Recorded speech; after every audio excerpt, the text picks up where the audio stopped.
Constantine. I don't know how many of you guys have checked this out. It's a new series. It's only been on NBC for 2 weeks now.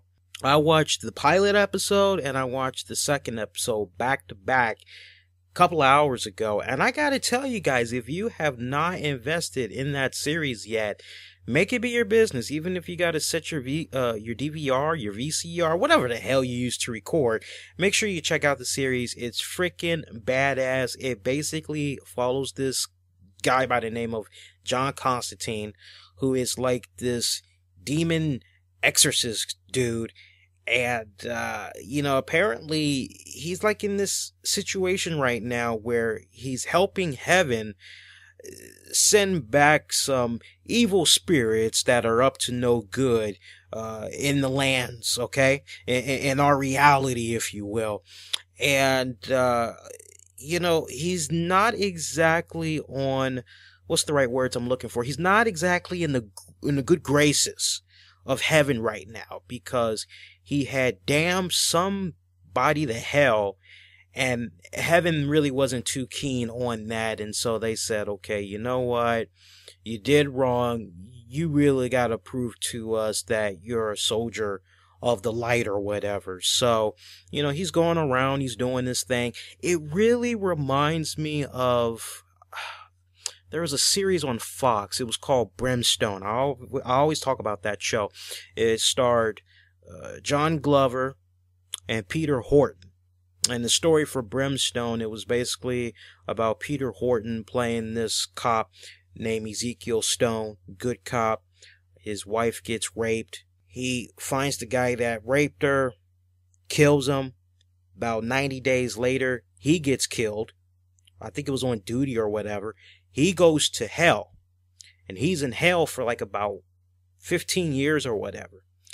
The devil, played by John Glover, who you all know best as Lionel Luthor on Smallville, he decides to send Ezekiel back up to Earth for the sole purpose of capturing 113 of the most vile demons that escaped his realm.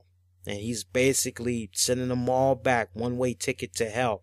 The way he sends them back to hell, he has this special gun with these special bullets, and basically he has to put 2 in between their eyes, and they get a one-way ticket back to hell.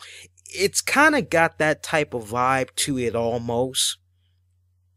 And it's badass. It's a really, really cool, badass series. It's based off of the comic book series. I highly recommend that y'all check it out. If y'all remember Keanu Reeves and his film adaptation of Constantine, you guys, that may kind of help you out a little bit. I know Gavin Rossdale from Bush, he had played one of the villains in that movie.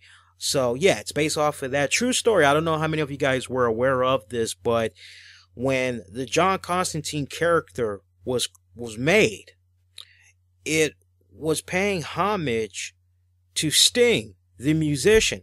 They had him in mind, believe it or not. So, a little interesting stuff right there. I thought the second episode of Constantine was very interesting for the simple fact we heard the rumblings that Constantine was not going to be smoking in this series because high-ups and NBC, they really wanted to paint a nice, good image. They really didn't want to promote smoking or whatever. And those of us that grew up on Constantine, we know how much he loved smoking his cigarettes. And there was only one scene of the entire second episode that I can recall where you see the back of his head as he's walking down the street, and you barely just see a little piece of a cigarette coming out the left side of his mouth as he's puffing it. So they showed you just a little bit. I don't know if they're going to continue to kind of tease the cigarette smoking that way or what, but sucks that we live in a pussified generation, or a pussified generation nowadays, because it's like, at least a little thing you do, man. I mean, I don't know. I mean, I remember a time in the 80s where I must admit, growing up as a kid in the 80s, every single time you turned on a TV show, they glorified the hell out of smoking and all that. And as we all know, smoking is bad for you. But at the end of the day, we all are in control of our lives. We all pretty much can make our own decisions. We're competent enough to make our own decisions. So if we're going to be up at 10 o'clock at night on a Friday night watching a show that's very heavily geared towards young adults, I don't know. I think they need to stay true to the character. Every time you saw him, he was smoking. Let the man smoke as clear as day. Nothing wrong with that. I'm just saying. That's just my take. But check that out. That's going to be pretty solid.